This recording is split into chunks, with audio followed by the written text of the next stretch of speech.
In this video, we talk about affordable housing for migrants and the urban poor and all the challenges associated with executing this program.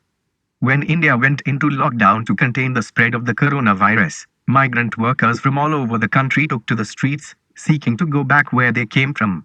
A major reason they couldn't afford home rent since they no longer had access to a steady income. Once this distressing problem came to light, Finance Minister Nirmala Sitharaman unveiled a plan to build affordable rental homes for the urban poor. Well, technically, it isn't a new plan, it is an extension of the Pradhan Mantri Awas Yojana (PMAY), which provides subsidies for building low-cost houses in both rural and urban areas. But the idea was to incentivize migrant workers to stay back. The announcement was also supposed to aid another program from the past, Housing for All, and which was a promise to provide every Indian with a brick and cement house with gas, water, electricity, and a toilet by the year 2022. And the government now wants to achieve this lofty objective by tying up with the private sector as well as incentivizing industries, manufacturers, and institutions to develop affordable rental housing on private land. Detailed guidelines on the scheme are still not out yet, but a lot of people are hoping this project takes off, since 30 crore Indians are currently living in slums. However, affordable housing poses significant challenges, and perhaps the biggest challenge of the lot: land. You have to have land to build a house, and according to a CRISIL report, you need at least 30,000 acres of urban land to build 1 crore homes, and finding this kind of area in bustling metros is next to impossible. Even if you do, it's going to be really expensive. But what about all the land that belongs to the government that's gone unused for so long, large plots owned by the railways, defense authorities, etc.?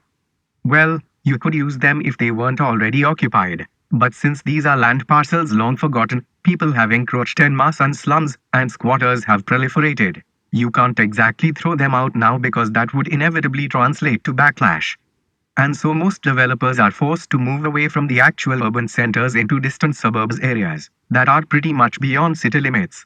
Unfortunately, most projects in these far removed areas might not even have basic services like running water and an adequate drainage system. In order to ensure the project succeeds, you need to connect it to the city and ensure that it's well, livable.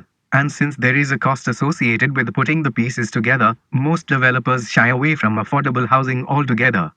The ones that don't shy away have to worry about getting the appropriate sanctions from the environment debt, from the fire debt, from the revenue debt, from the water debt, and the traffic police. You also have to conform to development plans outlined by urban local bodies and abide by various building bylaws. Now bear in mind, these are very important legal and regulatory requirements, but if you really want to expedite affordable housing, you have to expedite this process. You can't be caught in the regulatory maze forever, because project delays inevitably turn into cost overruns. And since most developers building residential apartments are already working with razor-thin margins, this can't bode well for them.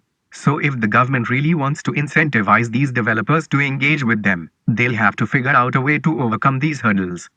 And hopefully, when the full draft is out, we will have a better idea of how the government plans to achieve these massive ambitions. Thanks for watching this video. Be a part of our ever-growing community. Please like, share, comment this video. Press the bell icon to get instant updates from our channel.